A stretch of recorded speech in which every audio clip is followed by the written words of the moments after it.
लंबे इंतजार के बाद में आखिरकार तेजस्वी यादव की पार्टी आरजेडी ने आधिकारिक तौर पर ऐलान कर ही दिया। 143 सीटों पर ऐलान कर दिया गया है आरजेडी की तरफ से कि उनके उम्मीदवार उतर रहे हैं 143 सीटों पर। और आज दूसरे फेज के नामांकन का आखिरी दिन है। अभी जब यह खबर मैं कर रहा हूं तो इस वक्त में बिहार में भगदड़ मची हुई है। नेता भाग रहे हैं, कार्यकर्ता भाग रहे हैं, कोशिश की जा रही है कि किसी भी तरीके से आज नामांकन हो ही जाए।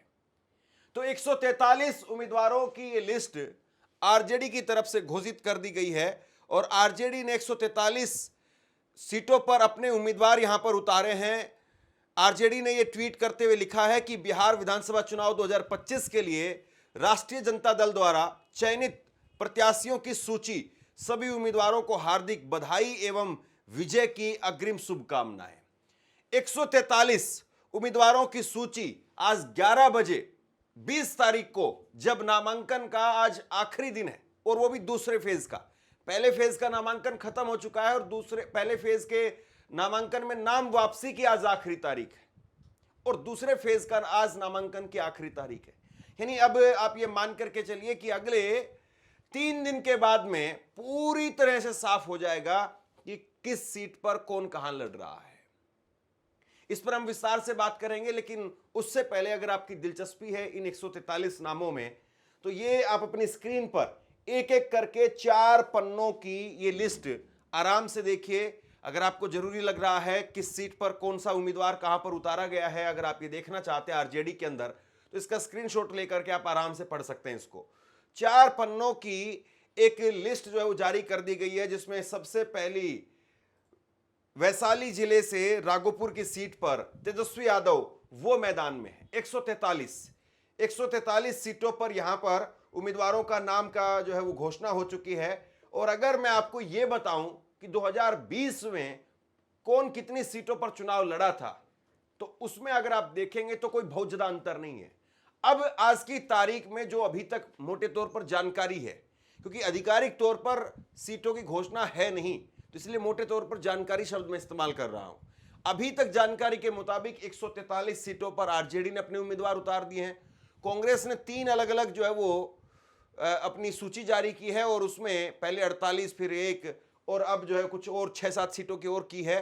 टोटल अब कांग्रेस के 60 उम्मीदवार हो चुके हैं। और उसके साथ में लेफ्ट पार्टीज की बात की जाए तो माले प्लस में सीपीआई-एमएल, इन सबको मिलाकर के करीब करीब 30 सीटों पर यह चुनाव लड़ रहे हैं और करीब 11 सीटों पर वीआईपी चुनाव लड़ रही है। अब ये करीब शब्द इसलिए इस्तेमाल कर रहा हूं क्योंकि अभी तक आधिकारिक तौर पर ना कोई प्रेस कॉन्फ्रेंस हुई है, ना कुछ और हुआ है, लेकिन अब यह ऐलान हो गया है। आज दूसरे फेज के नामांकन का आखिरी दिन है, शाम तक वो नामांकन भी पूरा हो जाएगा और उसके बाद में यह देखा जाएगा कि 3 दिनों में, अगले 3 दिनों में किसको कहां से नाम वापसी करवाया जाता है, या फिर करीब करीब 12 सीटें, 12 से 15 सीटें ऐसी बताई जा रही है जहां पर दोनों के उम्मीदवार उतर गए हैं या आपस में उम्मीदवार उतरे हुए हैं। पप्पू यादव ने जो है वो कहा, बयान दिया है कि 12 जगहों पर महागठबंधन से 2-2 उम्मीदवार उतारे गए हैं। क्या इससे गठबंधन कामयाब होगा? कांग्रेस को फैसला लेना चाहिए। क्या चीजें ऐसे ही चलती रहेंगी? जिस तरह से टिकट बांटे गए हैं वो पूरी तरह से गलत हैं। पप्पू यादव कह रहे हैं कि 12 जगह पर 2-2 उम्मीदवार हैं। अब 3-4 सीटें तो अक्सर हो जाती, लेकिन 12 सीटें ज्यादा है। और ये इसलिए भी ज्यादा है क्योंकि पिछली बार केवल 12,000 वोट का अंतर था सरकार बनाने में और सरकार नहीं बनाने में, 12,000 वोट का। और अब 12 सीटें ऐसी है जहां पर 2-2 उम्मीदवार हैं। हालांकि पप्पू यादव पर भी बहुत सारे आरोप लग रहे हैं कि पप्पू यादव ने सीटों को लेकर के जो है वो किसी प्रकार से कोई डील की है। बहुत सारे आरोप जो पप्पू यादव पर भी लग रहे हैं। तो चुनाव है और चुनाव में ऐसे आरोप प्रत्यारोप चलते रहेंगे, लेकिन एक काम, 143 सीटें जो यहां पर आई हैं, इसमें कांग्रेस के अध्यक्ष की सीट को लेकर के जो सुरेश पासवान को पहले सिंबल दिया गया था, उनको इस सूची के अंदर जगह नहीं मिली है। कांग्रेस के अध्यक्ष राजेश राम, उनकी सीट, कुटुंबा की सीट, वहां पर आरजेडी ने अपनी इस लिस्ट के अंदर किसी को जो है वो टिकट नहीं दिया। यानी कांग्रेस के अध्यक्ष की सीट पर जो है वो आरजेडी नहीं लड़ेगी, सुरेश पासवान नहीं लड़ेंगे। ये यहां पर एक कह सकते हैं कि राहत की बात है। लेकिन अभी भी रास्ता बहुत लंबा है, रास्ता बहुत लंबा है। और इस लंबे रास्ते में क्या कुछ हो सकता है, किस तरीके से हो सकता है, क्योंकि जब मोदी जी आएंगे, अमित शाह आएंगे, तो सबसे पहले अगर कोई वार होगा तो वो इसी पर होगा कि महागठबंधन में आपस में ही लठ बज रहे हैं। महागठबंधन में यही नहीं पता है कि कौन कितनी सीटों पर चुनाव लड़ेगा, या महागठबंधन वाले आपस में लड़ रहे हैं, या महागठबंधन में मुख्यमंत्री के चेहरे को लेकर के बवाल मचा हुआ है। हालांकि उनका चेहरा कौन है, नीतीश कुमार के नेतृत्व जरूर बोल रहे हैं, लेकिन नीतीश को मुख्यमंत्री घोषित नहीं कर रहे हैं। लेकिन अब सवाल यह है कि यहां से पनघट की डगर वो टेढ़ी है, बड़ी ये कहें कि कठिन है। और ऐसे में सबसे बड़ा सवाल यह है कि क्या अगले 3 दिनों में कुछ तस्वीर और साफ होगी। हालांकि आरजेडी वो पार्टी वो ऐसी थी कि जो अभी तक अपने सीटों का आधिकारिक तौर पर ऐलान नहीं कर रही थी। इससे पहले जो है वो सिंबल बांट दिए गए थे, पहले फेज का नामांकन भी ऐसे ही हो गया, सिंबल बांट दिए गए थे जिन जिनको सिंबल देना था। दूसरे फेज में भी तकरीबन सिंबल बट चुके थे, बस अब केवल वैसे आधिकारिक तौर पर सूची जारी कर दी गई है। अब ये जो यहां तक चीजों को खींच करके लाया गया है, यहां तक जो है वो एक सस्पेंस क्रिएट करके रखा गया, तो इस सस्पेंस से फायदा होगा, सफलता मिलेगी सस्पेंस से, या सस्पेंस ही जो है जिस तरीके से बना करके रखा वही सबसे बड़ी चूक साबित होगा। ये जो है वो आने वाले दिनों में इसका आकलन होगा, चुनाव के नतीजे और ये सब बातें जो है अभी आज की तारीख में कुछ नहीं कहा जा सकता कि ये बिल्कुल 100% सही फैसला है, 100% जो है इस फैसले का जो है वो बैकफायर होगा, नुकसान होगा, ये कहा नहीं जा सकता है। लेकिन जिस तरीके से चीजें अब निकल करके सामने आ रही है, क्या इसके बाद में अगले 3 दिन में तस्वीर साफ करके महागठबंधन अभी भी अपने आप को जो बचा सकता है। अगर मान लीजिए कि अगले 3 दिनों में आधिकारिक तौर पर एक प्रेस कॉन्फ्रेंस हो जाती है, आधिकारिक तौर पर प्रेस कॉन्फ्रेंस करके और ऐलान कर दिया जाता है, सब साथ में बैठते हैं, उम्मीदवार साथ में बैठते हैं, तमाम नेता साथ में बैठते हैं, और उसके बाद में एक एकता का मैसेज दिया जाता है कि नहीं हम सब एकजुट है, सब ठीक है, सब कुछ चंगा सी।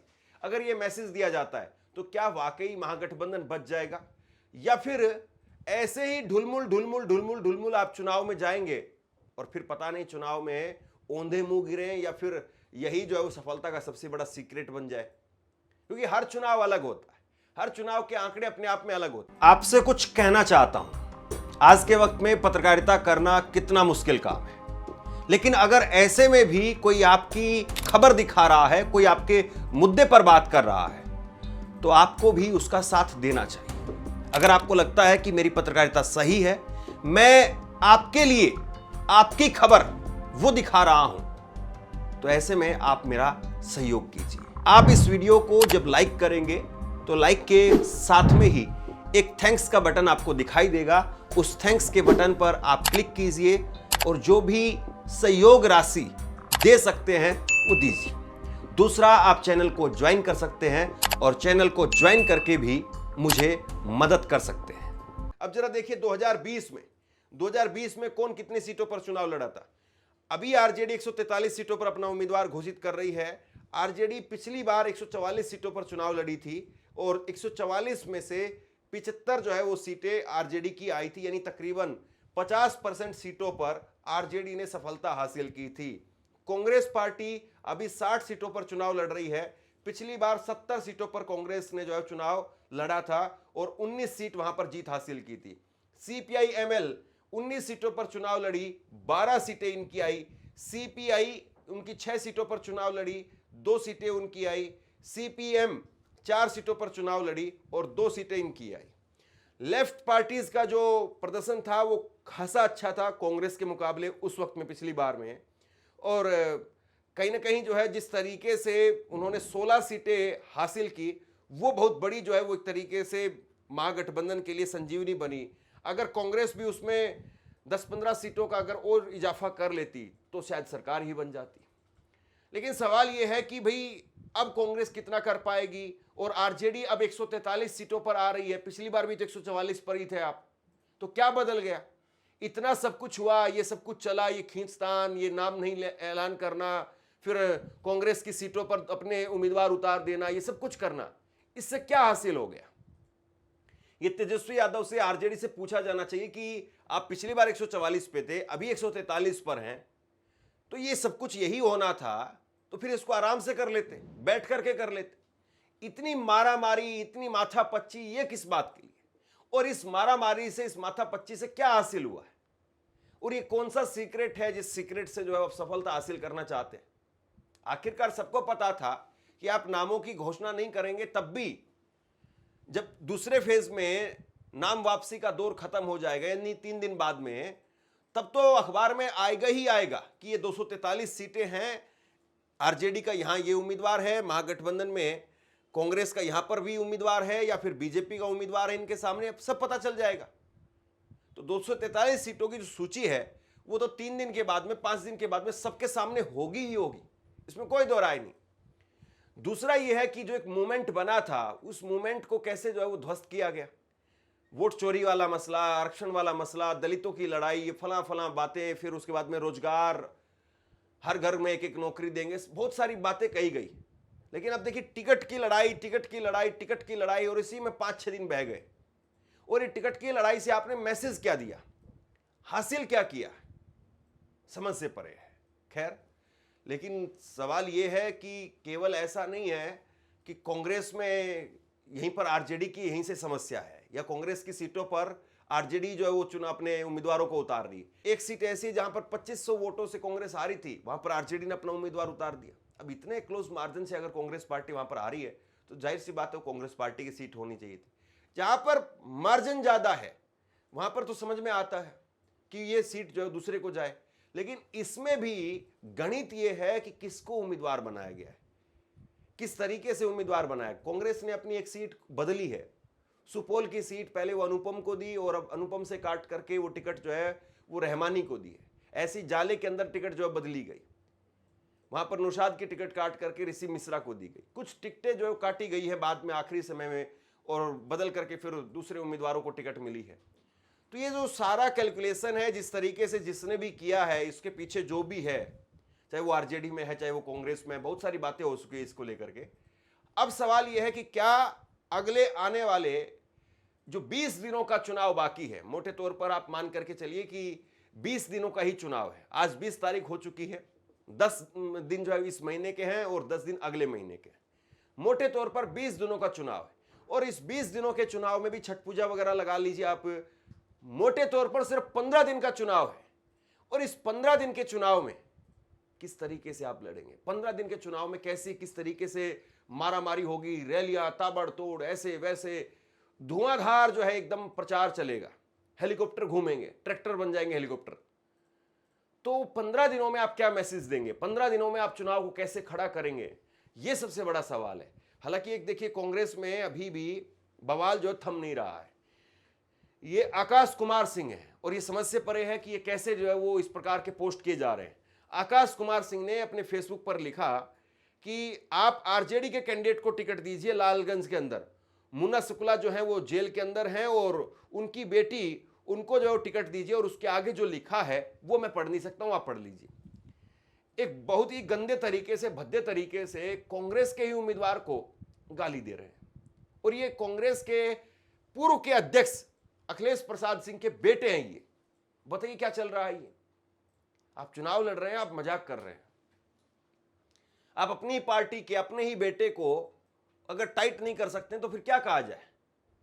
यहां पर खुल करके चलिए, ठीक है, आपकी कोई व्यक्तिगत महत्वाकांक्षा हो सकती है, लेकिन आप कांग्रेस के ही उम्मीदवार को, आपके पिताजी अभी 6 महीने पहले कांग्रेस के ही अध्यक्ष थे ना। लेकिन फिर वही बातें सब जानते हैं कि बार बार यही आरोप बार बार लगता है कि पिता पुत्र जो है वो अपने लिए चिंता करते, कांग्रेस की चिंता नहीं है। अब क्या वाकई कांग्रेस की जो सीटें बटी हैं, इन सीटों से वाकई कांग्रेस 60 में से करीब करीब 30 सीटें, 25 सीटें खींच करके ला पाने में कामयाब होगी? कांग्रेस जितनी सीटें लेकर के आएगी, सरकार बनने की उतनी संभावना बढ़ती चली जाएगी। क्योंकि बाकी की देखिए, आप वीआईपी की 11 सीटें हैं, तो वीआईपी की 11 सीटों में से आप मान करके चलिए कि 4-5 सीटें तो उनकी आएगी ही आएगी। लेफ्ट पार्टी के पास में 30 के करीब सीटें हैं। 30 सीटों में से लेफ्ट पार्टी वो मान करके चलिए आप 20 सीटें, 18 सीटें वो खींच लाएंगे, 15 तो कम से कम है। अब कांग्रेस पार्टी भी अगर आधी सीटें लेकर के आ जाए, और अगर आरजेडी भी अगर अपनी आधी सीटें लेकर के आ जाए, वही अगर 75-80 के आसपास सीटें आरजेडी की आ जाए, सरकार बन गई। फिर सरकार बन गई, फिर सरकार बनने से कोई नहीं रोक सकता है। फिर तो वही होगा कि बीजेपी की जो है वो करीब करीब जो है आप मान करके चलिए कि 60-70 सीटें बीजेपी की आ जाएंगी, 40 के सीटें जो है वो नीतीश कुमार की बचेंगी और बाकी ये सिमट जाएंगे। चिराग पासवान जो उनको उम्मीद है कि चिराग पासवान 29 में से करीब करीब जो 10 सीट तो जरूर वो खींच करके लाएंगे। बाकी 12 सीटें उपेंद्र कुशवाहा की और जितना मांझी की है, तो 12 सीटों में से 5-6 सीटें वो खींच लेंगे। यानी नेक टू नेक फाइट है बिहार में। कोई ऐसा कहे कि नहीं नहीं बिहार में 150 सीटें फला की आ रही है, 200 सीट आ रही फला की, मुझे लगता है बकवास बात होगी। प्रशांत किशोर है वो उधर दूसरी तरफ, लेकिन प्रशांत किशोर वो अपना खाता खोल पाएंगे, 2-4 सीटों पर जो है वो अपनी फाइट अच्छी दे पाएंगे। कितनी सीटों पर जमानत जब्त होगी, कितनी पर जमानत नहीं जब्त होगी, ये जो है देखना बाकी है। देखिए मैं बिल्कुल साफ गोई से बात करता हूं, मैं कोई प्रशांत किशोर का यहाँ पर कोई एजेंडा नहीं है, यहाँ पर कोई ऐसा नहीं कि उनके लिए वाहवाही करनी है, कांग्रेस के लिए कोई वाहवाही करनी।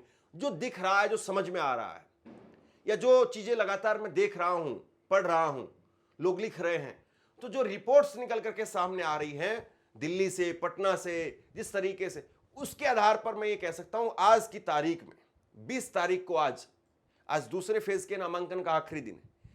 आज की तारीख में भी चुनाव फंसा हुआ है। कोई नहीं कह सकता है कि इधर या उधर, या एक तरफा जो है वो नीतीश बल्ले बल्ले हैं, बीजेपी बल्ले बल्ले है, ऐसा नहीं है। मारामारी है और 15 दिनों में चुनाव को कौन कितना भुना पाएगा। हालांकि बीजेपी के पास में कोई बड़ा एजेंडा नहीं है। मोदी जी की मां को गाली, ये फला फला बातें खत्म हो गई है। कोई बड़ा एजेंडा नहीं है कि ये हमने किया है या ये इस बात पर कोई ऐसा चुनाव घूमता हुआ दिखाई नहीं दे रहा है। बीजेपी को इंतजार है किसी एक बड़े जो है वो मुद्दे का, कहीं से हिंदू मुसलमान का एक बड़ा जो है टॉनिक हाथ लग जाए, और उसके बाद में बीजेपी आप समझते कैसे करेगी। ये आप देखिए बीजेपी ने अभी ट्वीट किया है, ये ट्वीट किया बीजेपी ने कल 19 तारीख को रात को 11 बजे। इनका एक ही कैसेट है, हिंदू मुसलमान टॉपिक कैसे चल जाए, कि सावधान कांग्रेस और आरजेडी की घुसपैठ एक्सप्रेस अब सीधा रुख है बिहार की तरफ।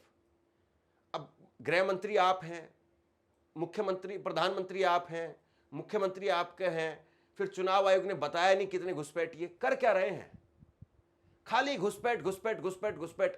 मतलब यही एक कैसेट चला करके रखेंगे ताकि कुछ तो लोगों के दिमाग में चला जाए। लेकिन बिहार के लोग क्या इतने भी राजनीतिक तौर पर ना समझ है? क्या बिहार के लोग नहीं देख रहे हैं कि किस तरीके से कैसे क्या एजेंडा सेट किया जा रहा है? तो बीजेपी कहीं ना कहीं वही हिंदू मुसलमान पर चल रही है। ये गिरिराज सिंह बोल रहे हैं कि हमें नमक हराम का वोट नहीं चाहिए। अरे भाई, देश में सबका जो है वो हिस्सा है, देश में टैक्स हर आदमी देता है, आप कैसे किसी को नमक हराम बोल सकते हैं? लेकिन इनकी पूरी कोशिश है, I love Mohammad, I love Mahadev वाले टॉपिक को भी बिहार ले जाने की पूरी कोशिश थी, लेकिन वो बिहार के अंदर चल नहीं पाया। वरना ये बिहार जो उत्तर प्रदेश में मामला गरमाया गया था कि I love Mohammad, I love Mahadev, वो इसीलिए लेकर के जा रहे थे कि कहीं वहां मामला पहुंच जाए। तो यहां पर योगी आदित्यनाथ वो बुरके को लेकर के गए हैं। तो बीजेपी यही कोशिश करती रहेगी, और कोशिश अब दूसरी तरफ से क्या होती है, तेजस्वी यादव किस तरीके से चीजों को सेट कर पाते हैं, राहुल गांधी वो कैसे सेट कर पाते हैं। राहुल गांधी की 15 सभाएं होंगी, अभी तक जो जानकारी निकल करके सामने आ रही है 15 सभाएं, तो 15 दिन है, कम से कम 15 रैली तो आप मान करके चलिए कि रोजाना एक रैली उनकी रहेगी। अब कैसे ये महागठबंधन अपना जो है वो गठबंधन लोगों को बताता है कि नहीं हम गठबंधन में ही हैं, हमारा गठबंधन मजबूती से सरकार बना रहे हैं, लड़ रहे हैं, या उधर एनडीए वो बता पाता है कि नहीं नीतीश है हमारे साथ में, नीतीश बनेंगे, नीतीश को बनाएंगे, नीतीश ये होगा, नीतीश होगा। तो विश्वास कौन किसको दिला पाएगा, ये बहुत बड़ा सवाल है। तो बहरहाल अब आरजेडी ने टिकटों का जो है ऐलान कर दिया है, 3 दिन का अब इंतजार कीजिए। 3 दिन में कौन नाम वापस लेता है या नहीं लेता है, इस बात का इंतजार है, और उसके बाद में बिल्कुल साफ हो जाएगा कि कौन कहां पर कितने पानी में खड़ा होकर के लड़ रहा है या नहीं लड़ रहा है। आप क्या सोचते हैं नीचे कमेंट बॉक्स में लिख करके जरूर बताइए। इस खबर को शेयर कीजिए। धन्यवाद।